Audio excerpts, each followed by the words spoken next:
এ শাবান মাসের গুরুত্ব কত বেশি, লাইলাতুন নিসফে মিন শাবানের গুরুত্ব কত বেশি। ওসামা বিন জায়েদ রাদিয়াল্লাহু তাআলা আন, এ ওসামা হচ্ছে রাসূলের নাতি। রাসূলের কি? রাসূলের ফালক পুত্র জায়েদ রাদিয়াল্লাহু তাআলা আনহু এর সন্তান, তার নাম হচ্ছে ওসামা বিন জায়েদ। সে ওসামা বিন জায়েদ রাদিয়াল্লাহু তাআলা আনহু থেকে হাদিসটি বর্ণিত হয়েছে। সুনানে নাসাঈ নামক একটি হাদিসের কিতাব আছে, সে কিতাবের 2357 নম্বর হাদিসে ওসামা বিন জায়েদ রাদিয়াল্লাহু তাআলা আনহু বলেন, কুলতু ইয়া রাসূলুল্লাহ, হে আল্লাহর রাসূল, লাম আরাকা তাসুমু শাহরাম মিনাশ শুহুর মা তাসুমু মিন শাবান। হে আল্লাহর রাসূল, হে আমার নানা, আমি শাবান মাস ছাড়া অন্য কোনো মাসে আপনাকে এত বেশি রোজা রাখতে দেখি নাই। হে আমার নানা, হে আল্লাহর রাসূল, আপনি আমাকে বলেন, আপনি রমাদানুল কারিম ছাড়া শাবান মাসে যে পরিমাণ রোজা রাখেন অন্য কোনো মাসে আপনাকে এত রোজা রাখতে দেখি নাই। ইয়া রাসূলুল্লাহ, এত রোজা আপনি শাবান মাসে রাখেন কেন? শাবান মাসের কি এমন ফজিলত, কি এমন মর্যাদা আছে যে শাবান মাসে আপনি এত বেশি রোজা রাখেন? ক্বালা যালিকা শাহরুন ইয়াফআলুন নাসু আনহু। রাসূল সাল্লাল্লাহু আলাইহি ওয়াসাল্লাম বলেন, আমার উম্মতেরা রমাদানুল কারিম সম্পর্কে খুব সতর্ক। দেখবেন আমাদের দেশে অনেক মানুষ আছে নামাজ পড়ে না কিন্তু রোজা রাখে, আছে না নাই? রমাদানুল কারিমে ব্যবসা করে, দোকানদারি করে, কিন্তু সময় মতো জামাতের সাথে নামাজ পড়ার তার সুযোগ হয় না। কিন্তু আল্লাহর বান্দা কি রাখে? রোজা রাখে। তো রমাদানুল কারিমের ব্যাপারে, রোজার ব্যাপারে রাসূল বলেন, কিয়ামত পর্যন্ত আমার উম্মতেরা রোজার ব্যাপারে সতর্ক থাকবে। বলেন সুবহানাল্লাহ। তবে একটি মাস সম্পর্কে, শাবান মাস সম্পর্কে আমার অধিকাংশ উম্মত উদাসীন, অলস। রমাদানুল কারিমে বেশি বেশি ইবাদত করবে, কিন্তু রমাদানুল কারিমকে আল্লাহর রাসূল ঘোষণা দিয়েছেন শাহরুল্লাহ, আল্লাহর মাস। আল্লাহর মাসে আমার উম্মতেরা বেশি বেশি আল্লাহর ইবাদত করবে।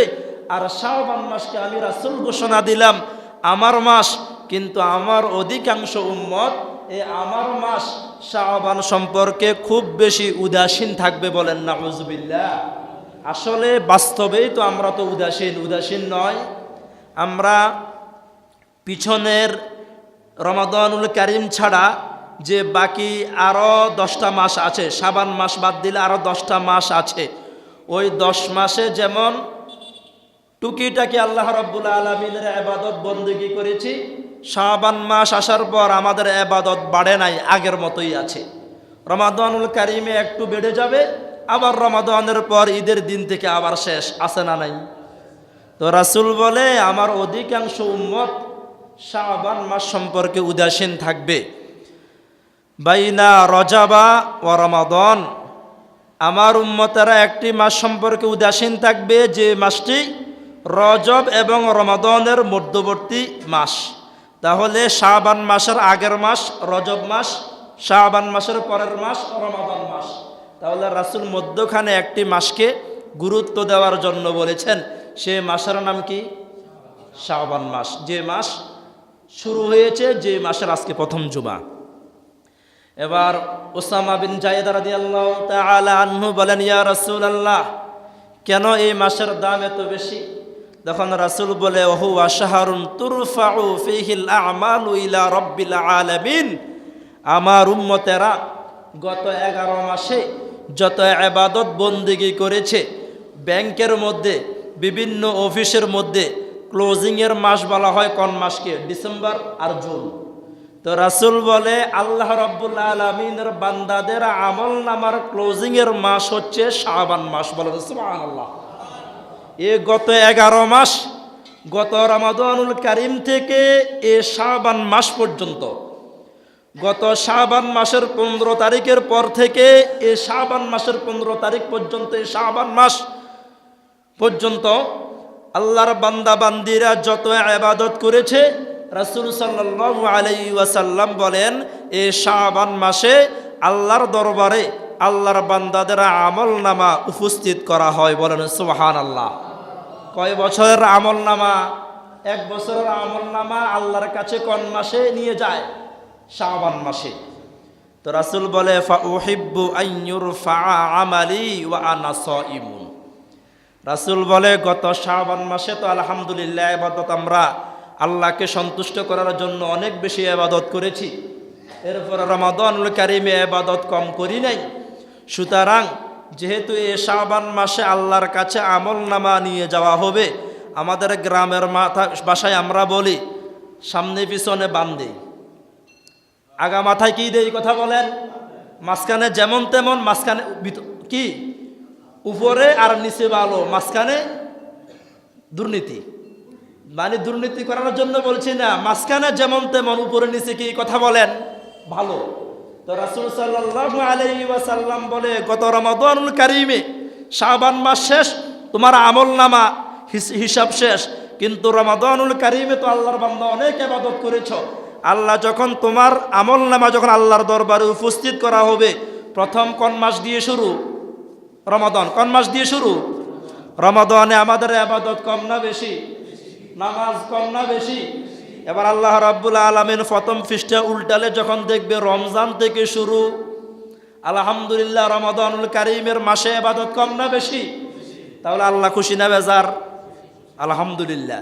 এবার আল্লাহ রাব্বুল আলামিন যদি এমন বলেন, আলহামদুলিল্লাহ অনেক দেখেছি, দেখবেন পরীক্ষায় যে ছেলেটা প্রথমে খুব ভালো লেখে, তার প্রতি কি যে পরীক্ষার কাগজগুলো দেখে তার ওই ছাত্রের প্রতি সুধারণা হয়ে যায়, নাম্বার কম দেয় না বেশি দেয়?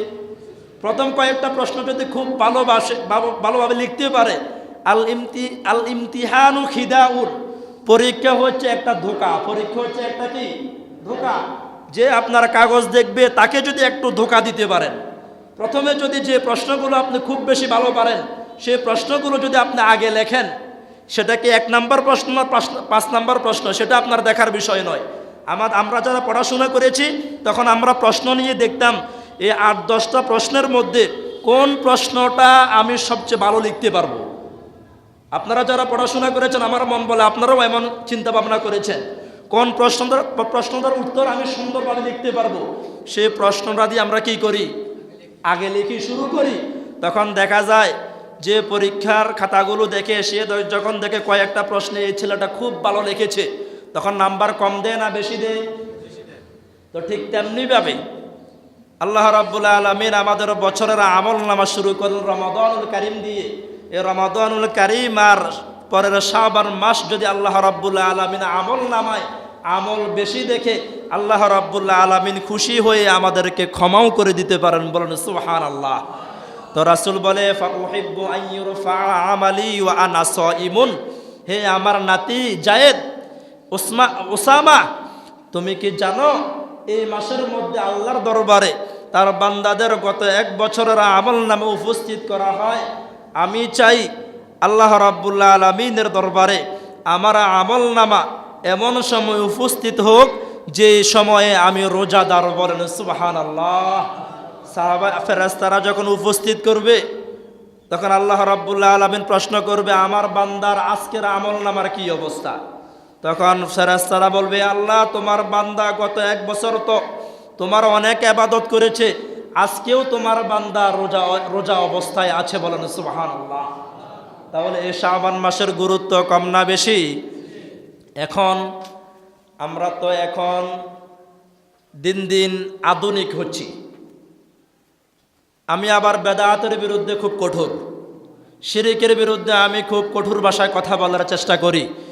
কিন্তু আমরা সব জায়গা যদি আমাদের আধুনিকতার সাথে সব কিছু আমরা সংক্ষেপ করতে করতে ইসলামের সহি সুন্নাহর আলোকে যে আমলগুলো আছে সে আমলগুলো যদি আমরা আধুনিকতার নামে সংক্ষেপ করে ফেলি, আল্লাহ এবং রাসূল আমাদের উপর খুশি হবেন না বেজার হবেন? বেজার হবেন। এখন আমরা অনেক সময় বলে শবে বরাত বলতে কিছু নাই, বাস্তবে শবে বরাত বলতে কোনো কিছু নাই। আমরা যে নামাজ পড়ি, নামাজ বলতে কোনো শব্দ কোরআন হাদিস আপনি আমাকে দেখাতে পারবেন না। নামাজ এটি হচ্ছে ফার্সি শব্দ। তো কোরআন এবং হাদিস কি ফার্সি ভাষায় নাজিল না আরবি? এরপর এই যে বলেন 1 মাস পরে কি আসতেছে, রোজা। রোজা কি আরবি শব্দ? রোজাও ফার্সি শব্দ। তাহলে রোজার কথা যেভাবে কোরআনে নাই, নামাজের কথা যেমনিভাবে কোরআন হাদিসে নাই, তেমনিভাবে শবে বরাতের কথা কোরআন হাদিসে নাই। নামাজের কথা কোরআন হাদিসের মধ্যে আছে সলাত নামে, রোজার কথা কোরআন এবং হাদিসের মধ্যে আছে সিয়াম নামে। ঠিক তেমনিভাবে শবে বরাত নাই, কিন্তু লাইলাতুন নিসফে মিন শাবান, মধ্য শাবানের রাত বলতে একটি রাত আছে, যে রাতের সম্মান আল্লাহর কাছে অনেক বেশি। বলেন সুবহানাল্লাহ। রাসূল করিম সাল্লাল্লাহু আলাইহি ওয়াসাল্লাম থেকে সহিহ সনদে 1 2 জন সাহাবী নয়, এই লাইলাতুন নিসফে মিন শাবান সম্পর্কে 8 জন সাহাবী হাদিস বর্ণনা করছেন। কয়জন সাহাবী? 1 জন, আবু মুসা আশআরী রাদিয়াল্লাহু তাআলা আন, আবু বকর রাদিয়াল্লাহু তাআলা আন, আব্দুল্লাহ ইবনে ওমর রাদিয়াল্লাহু তাআলা আন, মুআজ ইবনে জাবাল রাদিয়াল্লাহু তাআলা আন, আবু হুরায়রা রাদিয়াল্লাহু তাআলা আন, আবু সালাবা রাদিয়াল্লাহু তাআলা আন, আউফ ইবনে মালিক রাদিয়াল্লাহু তাআলা আন, উসমান বিন আবিল আস রাদিয়াল্লাহু তাআলা আন। কয়জন সাহাবী? তাহলে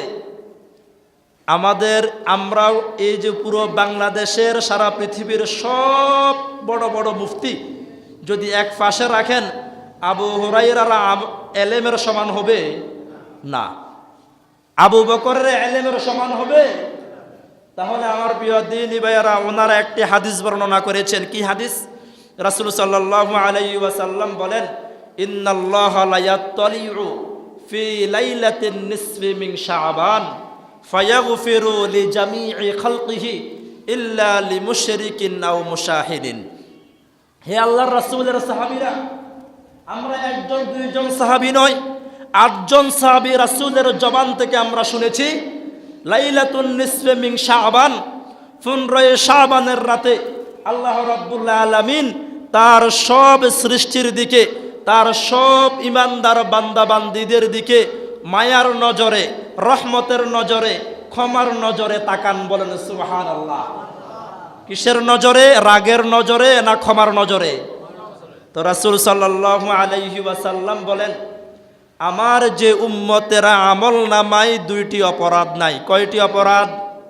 ভাই কথা বলেন, কয়টি অপরাধ নাই? 1 নাম্বার অপরাধ, ইল্লা লিমুশরিকিন, আমার কোন উম্মত যদি শিরক যদি না করে, আও মুশাহিদিন, বাই যদি হিংসা বিদ্বেষ যদি না করে, এই 2টা অপরাধ যদি আমার কোন বান্দারা আমল নামায় যদি না থাকে, আল্লাহ রাব্বুল আলামিন এই লাইলাতুন নিসফে মিন শাবানের রাতে, আমরা যে বলি শবে বরাত, এই শবে বরাতের রাতে আল্লাহ রাব্বুল আলামিন তার সব বান্দাদেরকে আল্লাহ ক্ষমা করে দেন। বলেন সুবহানাল্লাহ। তাহলে কয়টা অপরাধ থাকা যাবে না? 2টা অপরাধ। কয়টা অপরাধ? 1 নাম্বার অপরাধ, কোনো অবস্থায় আল্লাহর সাথে কি করা যাবে না। আর দ্বিতীয় হচ্ছে, ভাইয়ের সাথে ভাইয়ের কোনো শত্রুতা থাকা যাবে। এই 2টা অপরাধ থেকে যদি আমরা মুক্ত হতে পারি, এই লাইলাতুন নিসফে মিন শাবানের রাতে আমাদের আমল নামা যখন আল্লাহ রাব্বুল আলামিনের দরবারে উপস্থিত করবে, আল্লাহ আমাদের সব গুনাহ ক্ষমা করে দিয়ে আল্লাহ রাব্বুল আলামিন আমাদের আমল নামাকে গুনাহ মুক্ত করে দিবেন। বলেন সুবহানাল্লাহ। তাহলে আমরা সবাই কি গুনাহ মুক্ত হতে চাই? তাহলে এই লাইলাতুন নিসফে মিন শাবানের শিক্ষা হচ্ছে, কয়টা কাজ করা যাবে না? ভাই কথা বলেন, কয়টা কাজ করা যাবে না? 1, আল্লাহর সাথে কি করা যাবে না। 2, কি করা যাবে না? ভাইয়ের সাথে ভাইয়ের কোনো দ্বন্দ্ব রাখা যাবে না। আমরা একজন মুসলমান, আল্লাহ রাব্বুল আলামিন বলে, ইন্নামাল মুমিনুনা ইখওয়া, একজন মুসলমান আর একজন মুসলমান ভাই। তাহলে এখানে আপনারা আপন ভাইয়ের কথা বলেন নাই, এখানে রাসূল সাল্লাল্লাহু আলাইহি ওয়াসাল্লামকে আল্লাহ জানিয়ে দিলেন, তুমি বাংলাদেশে বসবাস করো, তোমার আরেকজন, তুমি পড়েছো লা ইলাহা ইল্লাল্লাহু মুহাম্মাদুর রাসূলুল্লাহ, আল্লাহ রাব্বুল আলামিনের আরেকজন বান্দা আফ্রিকায়, তোমার বাংলাদেশ থেকে শত শত মাইল, হাজার হাজার মাইল দূরে আমেরিকায় অথবা পৃথিবীর যেই কোনো প্রান্তে আরেকজন পড়েছে লা ইলাহা ইল্লাল্লাহু মুহাম্মাদুর রাসূলুল্লাহ, তোমার সাথে সে আল্লাহর বান্দার সাথে একটি সম্পর্ক হয়ে গেছে, তুমি আর সে হচ্ছে আল্লাহ রাব্বুল আলামিনের একজন মুসলমান বান্দা। সুতরাং তোমরা একজন অপরের কি শত্রু না ভাই? ভাই। তো আল্লাহ রাব্বুল আলামিনের হাবিবকে আল্লাহ রাব্বুল আলামিন জানিয়ে দিলেন, আপনারা যে উম্মত এক ভাই আরেক ভাইয়ের সাথে দ্বন্দ্ব করবে না, একজন আরেকজনকে হিংসা করবে না। আল্লাহ রাব্বুল আলামিন লাইলাতুন নিসফে মিন শাবানের রাতে তাকে কি করে দিবেন? তাহলে আল্লাহর রাসূল সাল্লাল্লাহু আলাইহি ওয়াসাল্লামের সাহাবীরা একজন মুসলমানের সাথে আরেক মুসলমান দ্বন্দ্ব করেছে না মুহাব্বত তৈরি করেছে? মক্কা থেকে রাসূল সাল্লাল্লাহু আলাইহি ওয়াসাল্লামের সাথে মক্কার মুসলমানেরা হিজরত করেছে কোথায়? মদিনায়। কোথায় কথা বলেন? আরবের মধ্যে এখনো এক একটা পুরুষের একাধিক স্ত্রী আছে না নাই? একাধিক স্ত্রী, ৩-৪ জন স্ত্রী থাকে, 2 জন স্ত্রী থাকে। তাহলে তখনকার সময়ে দেখা গেছে স্বামী ইসলাম ধর্ম গ্রহণ করেছে, স্ত্রী ইসলাম ধর্ম গ্রহণ করে নাই। স্বামী স্ত্রীর ইসলাম ধর্ম গ্রহণ করার সাথে সাথে ওই স্ত্রী তালাক হয়ে গেছে। কোনো মুসলমান কোনো বিধর্মীকে বিয়ে করতে পারে না। সাথে সাথে তালাক হয়ে যাওয়ার পর সে পুরুষটা রাসূলের সাথে মদিনায় হিজরত করেছে। রাসূল হিজরত করে মদিনায় চলে গেছে, সেজন্য আল্লাহর রাসূলের ওই সাহাবীও মদিনায় চলে গেছে। এখন মদিনায় যাওয়ার পর তার সাথে কি তার কোনো স্ত্রী কি আছে?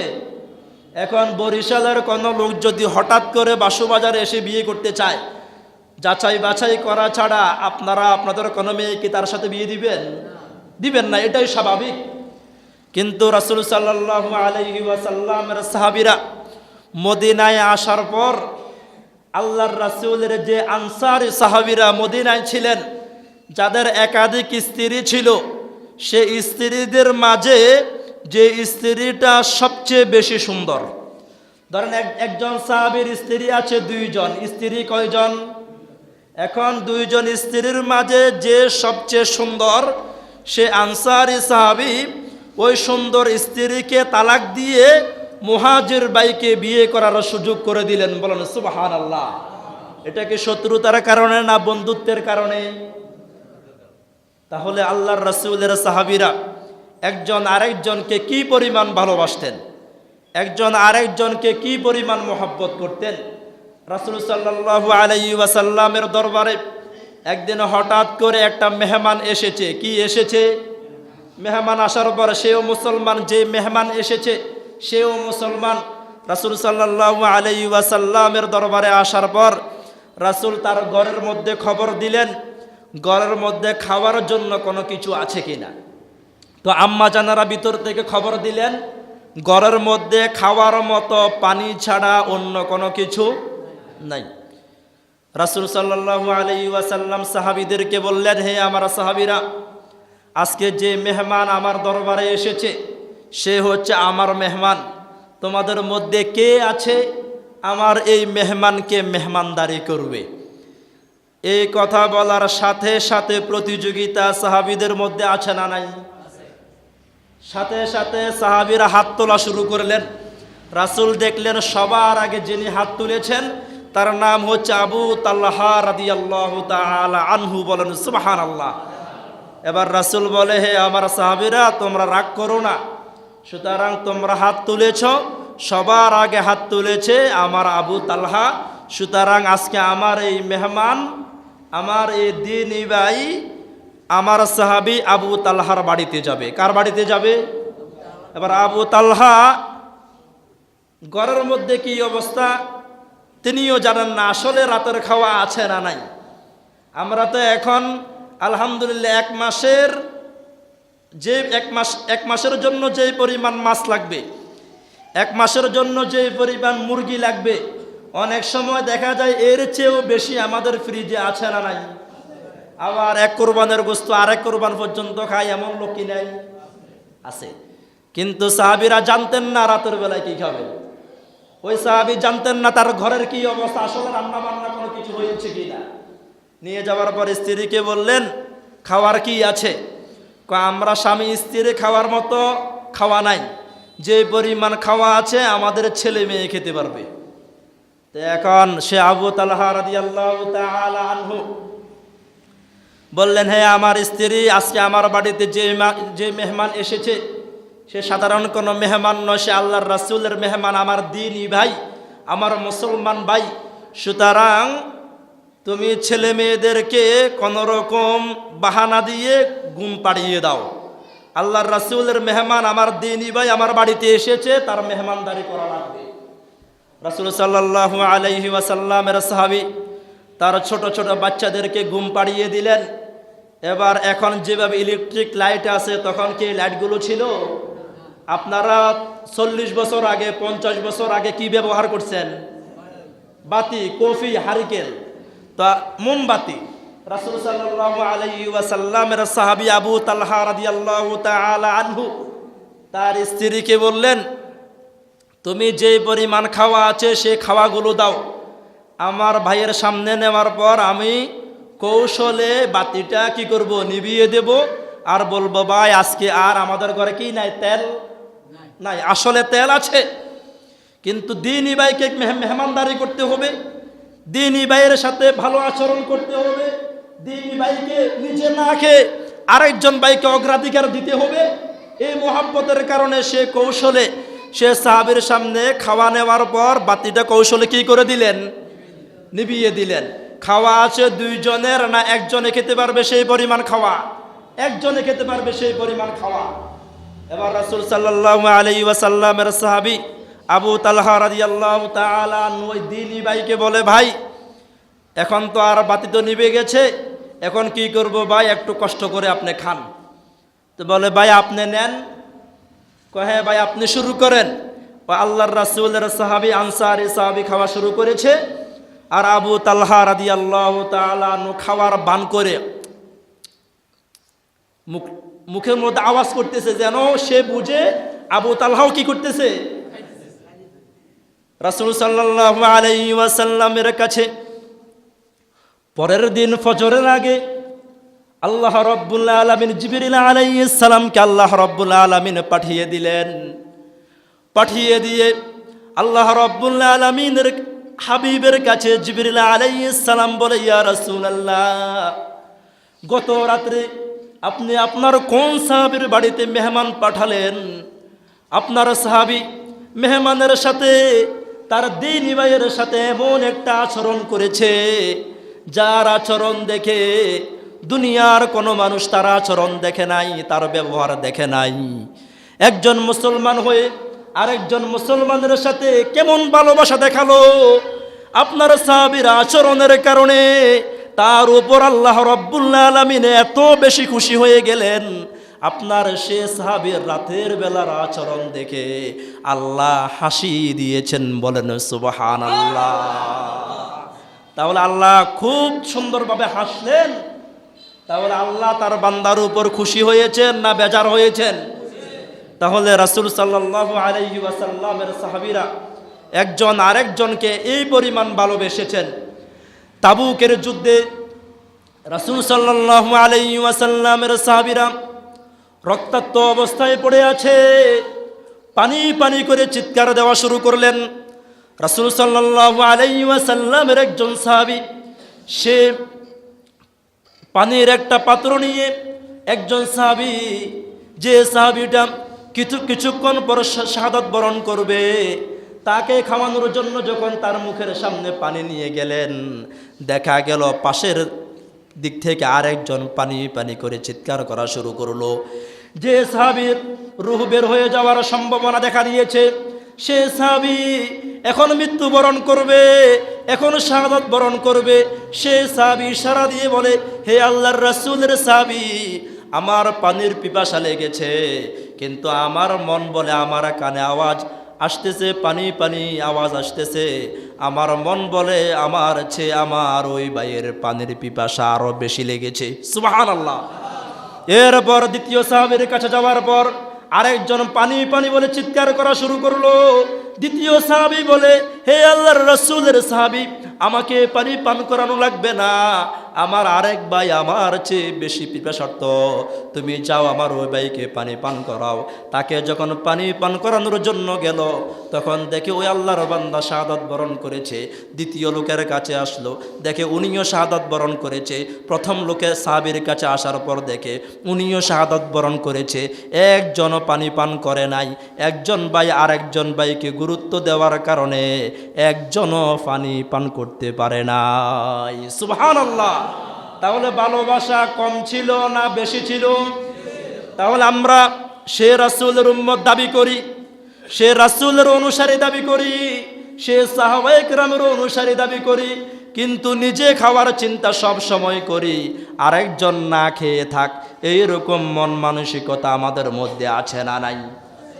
রাসূল সাল্লাল্লাহু আলাইহি ওয়াসাল্লাম বলেন, আমার যে উম্মতেরা একজন মুসলমান আরেকজন মুসলমানকে মোহাব্বত করবে, একজন মুসলমান আরেকজন মুসলমানকে ভালোবাসবে, আমার সে উম্মতেরা হতে পারে অনেক গুনাহ করবে, হতে পারে আল্লাহ রাব্বুল আলামিনের অনেক নাফরমানি করে, কিন্তু আল্লাহ রাব্বুল আলামিন আমার সম্মানে, লাইলাতুন নিসফে মিন শাবানের সম্মানে আল্লাহ রাব্বুল আলামিন আমার সে উম্মতকে আল্লাহ মাফ করে দিবেন। সুবহানাল্লাহ। তাহলে মানুষের জন্য ভালো কিছু চিন্তা করব না খারাপ কিছু? কথা বলেন। ভালো কিছু চিন্তা যদি আমরা করি, রাসূল সাল্লাল্লাহু আলাইহি ওয়াসাল্লাম বলেন, ওয়াল্লাহু ফি আউনিল আবদি মা কানাল আবদু ফি আউনি আখিহি। আল্লাহর একজন বান্দা যতক্ষণ পর্যন্ত আরেকজন মানুষের উপকার করবে, আরেকজন মানুষের কল্যাণে কাজ করবে, রাসূল সাল্লাল্লাহু আলাইহি ওয়াসাল্লাম ঘোষণা দিচ্ছেন, যদিও তোমার ভাই তোমার উপকার না করে, তোমার উপকার করবেন স্বয়ং আল্লাহ। সুবহানাল্লাহ। তাহলে আল্লাহ যদি আমাদের উপকার করে, আমাদের ক্ষতির সম্ভাবনা আছে? নাই। তাহলে দুনিয়ার কোনো মানুষের উপকার করবেন, দুনিয়ার কোনো মানুষকে আপনি সহযোগিতা করবেন, পরবর্তীতে সে আপনাকে সহযোগিতা করবে, সে আপনার অনেক উপকার করবে। এই চিন্তা, এই চেতনা থেকে আমরা আরেকজনের উপকার করব না, আমরা ফলাফল আশা করব কার কাছে?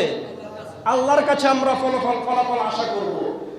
রাসূল সাল্লাল্লাহু আলাইহি ওয়াসাল্লাম বলেন, বাইনামা রাজুলুন ইয়ামশি বিতরিকিন ওয়াজাদা গুসনা শাওকিন আলা তরিক ফাআখারাহু ফাশাকারাল্লাহু ফাগফারা লা। হে আল্লাহর রাসূলের সাহাবীরা, আল্লাহর রাসূল আমাদেরকে জানান, আবু তালহা রাদিয়াল্লাহু তাআলা আনহুর আচরণের কারণে আল্লাহ হাসি দিলেন, হাসলেন, কিন্তু আল্লাহ রাব্বুল আলামিনের যে বান্দারা, আল্লাহ রাব্বুল আলামিনের একজন বান্দা মসজিদ থেকে বের হয়ে বাড়ির দিকে রওনা করেছে, এখন দেখে রাস্তার মধ্যে মানুষ কষ্ট পায় এমন কোন বস্তু পড়ে আছে। রাস্তার মধ্যে কি পড়ে আছে? মানুষ কষ্ট পাবে এমন কোন বস্তু রাস্তার মধ্যে পড়ে আছে। আল্লাহ রাব্বুল আলামিনের বান্দা চিন্তা করলো, এই কলার খোসাটা যদি এখানে পড়ে থাকে, আল্লাহ রাব্বুল আলামিনের কোন বান্দা এই কলার খোসার মধ্যে যদি পা রাখে, মানুষটা পড়ে যাওয়ার সম্ভাবনা আছে, মাথা ফেটে যাওয়ার সম্ভাবনা আছে। অথবা রাস্তার মধ্যে একটা ইট পড়ে আছে, কোনো সড়ক দুর্ঘটনা ঘটার সম্ভাবনা আছে। রাস্তার মধ্যে কাটা পড়ে আছে, মানুষ কষ্ট পাওয়ার সম্ভাবনা আছে। এই চিন্তা, এই চেতনা থেকে আল্লাহর কোনো বান্দা যদি রাস্তা থেকে কষ্টদায়ক বস্তুটা যদি দূরে সরিয়ে রাখতে পারে, কি করতে পারে? দূরে সরিয়ে রাখতে পারে। রাসূল সাল্লাল্লাহু আলাইহি ওয়াসাল্লাম বলেন, ফাআখারাহু ফাশাকারাল্লাহু ফাগফারা লা। সব সময় আমরা কার প্রশংসা করি? সবাই কথা বলেন, সব সময় আমরা কার প্রশংসা করি? কিন্তু রাসূল ঘোষণা দিলেন, ফাআখারাহু ফাশাকারাল্লাহ। আল্লাহর যে বান্দা রাস্তা থেকে কষ্টদায়ক বস্তু দূর করে দে, আল্লাহর বান্দা আল্লাহর প্রশংসা করা লাগে না, আল্লাহ স্বয়ং তার ওই বান্দার প্রশংসা করে। সুবহানাল্লাহ। তাহলে আপনারা আমার প্রশংসা যদি আল্লাহ সুবহানাহু ওয়া তাআলা করেন, আমাদের সম্মান কমবে না বাড়বে? শুধু আমাদের প্রশংসা করবেন বিষয়টা এমন নয়।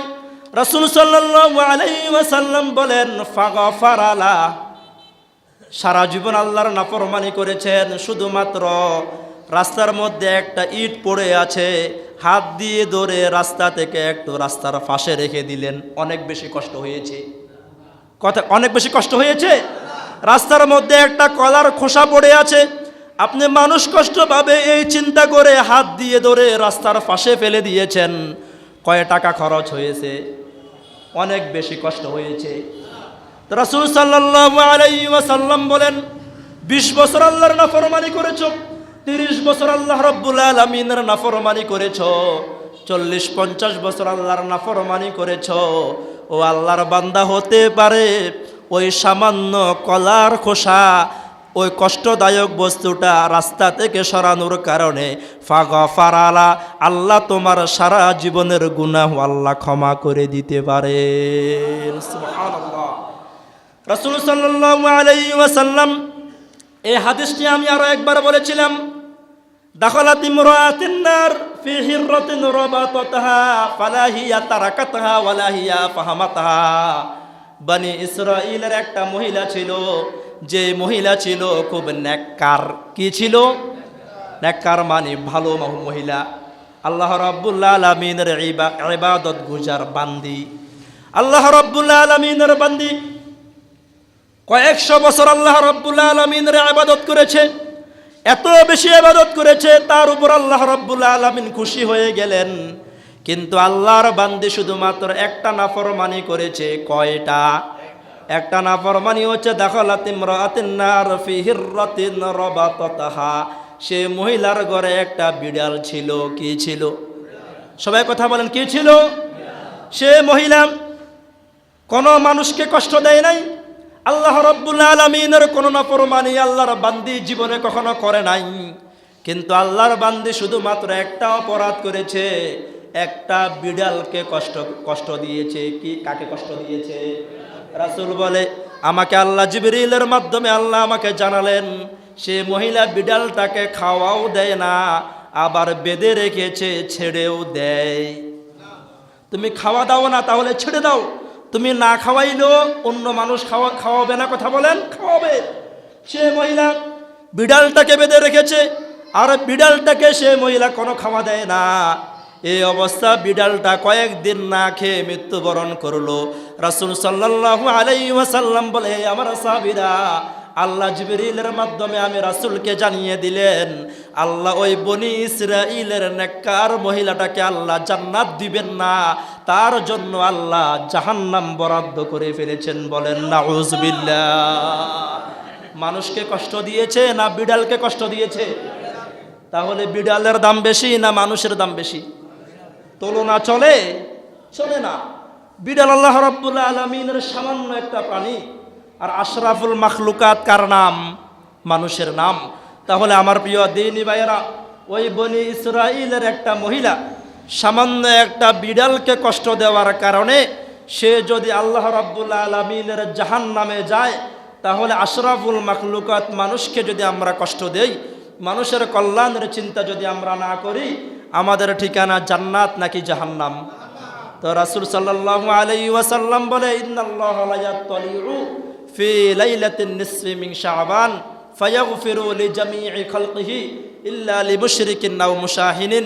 এই নিসফে শাবানের রাতে, 15 শাবানের রাতে, যেমন 15 শাবান কবে? আগামী জুমআ দিন গিয়ে রাত আসলে নিসফে শাবান শুরু হয়ে যাবে। এই নিসফে শাবানের রাতে আল্লাহ রাব্বুল আলামিন তার সব ইমানদার বান্দা বান্দীদের দিকে আল্লাহ রাব্বুল আলামিন ক্ষমার নজরে তাকাবেন। যে বান্দাদের আমল নামায় 2টি অপরাধ থাকবে না। 1 নাম্বার অপরাধ হচ্ছে ইল্লা লিমুশরিকিন, সে শিরিক করবে না। 2য় নাম্বার হচ্ছে আও মুশাহিনিন, কোনো মানুষের অকল্যাণ কোনো কাজ করবে না, কোনো মানুষের ক্ষতি করবে না।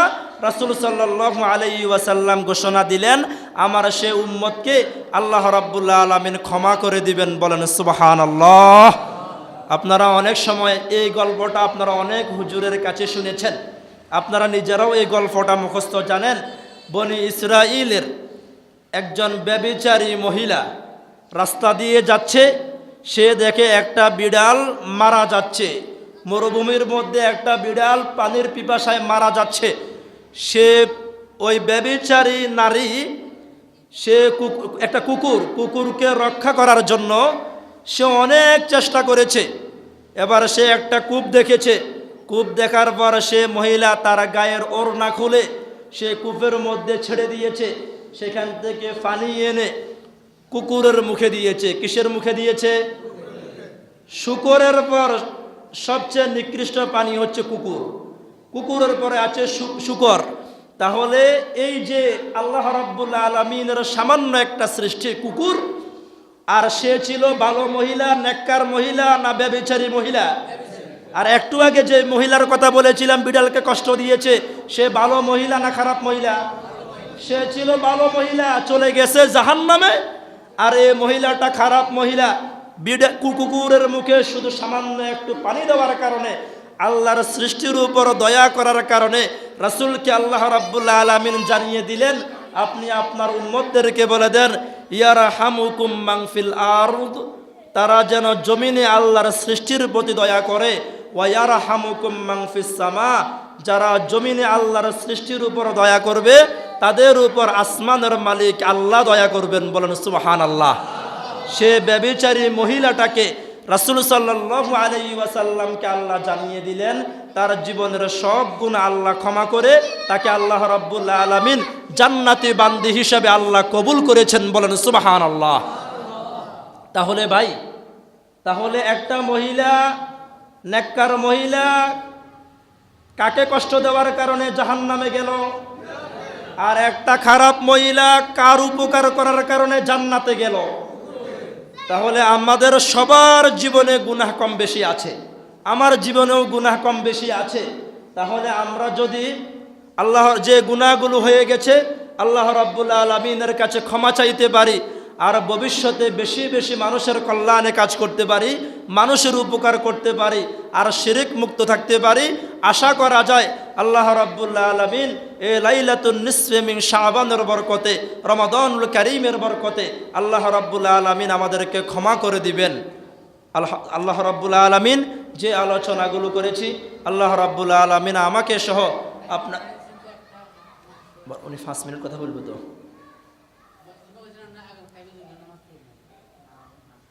5 মিনিট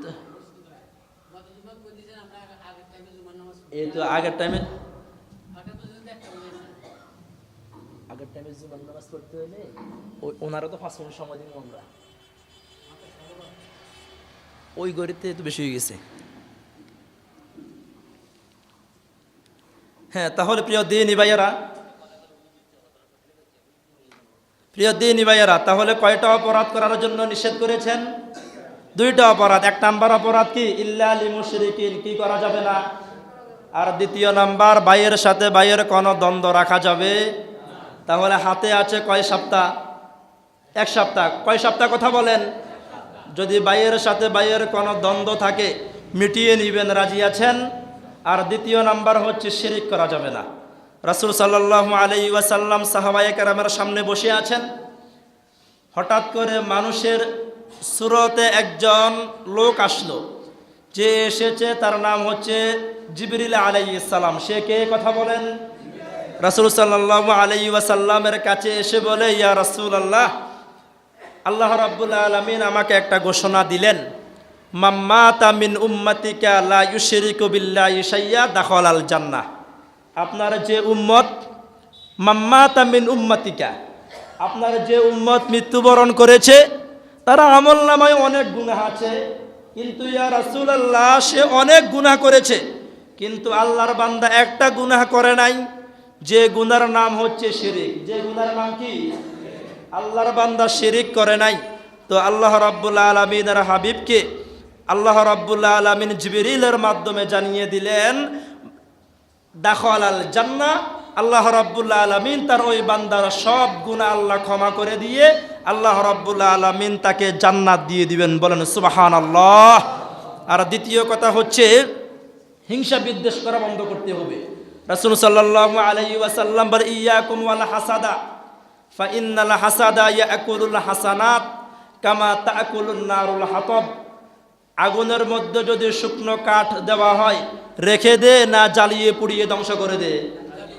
ঠিক তেমনি ভাবে আপনারা আমার রোজা, আপনারা আমার সালাত, আপনারা আমার সিয়াম, আপনারা আমার জিকির, আপনারা আমার যত ভালো কাজ আছে, যত ইবাদত আছে, রাসূল সাল্লাল্লাহু আলাইহি ওয়াসাল্লাম বলেন, আমার কোন উম্মতের হৃদয়ের মধ্যে যদি হিংসা বিদ্বেষ থাকে, একজনের ভালো যদি আরেকজনের সহ্য যদি না হয়, রাসূল সাল্লাল্লাহু আলাইহি ওয়াসাল্লাম বলেন, আগুন যেভাবে শুকনো কাঠকে জ্বালিয়ে ধ্বংস করে দেয়, আল্লাহর যে বান্দার হৃদয়ের মধ্যে হিংসা লালন করে, আল্লাহ রাব্বুল আলামিনের বান্দা হতে পারে অনেক বড় ইবাদত গুজার বান্দা, হতে পারে অনেক ইবাদত গুজার বান্দি, এই হিংসার কারণে তার সব আমলগুলো ধ্বংস হয়ে যায়। বলেন নাউজুবিল্লাহ। রাসূল সাল্লাল্লাহু আলাইহি ওয়াসাল্লাম বলেন, ইন্নাল হাসাদা ইয়াকুলুল ঈমান কামা তাকুলুন নারুল হাতাব।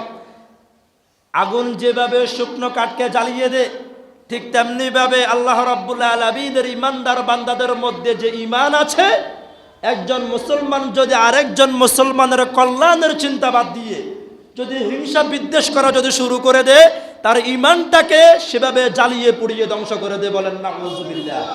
আল্লাহ রাব্বুল আলামিন আমাদেরকে আমল করার তৌফিক দান করুন। যারা সুন্নত পড়েন না, 4 রাকাত সুন্নত পড়েন।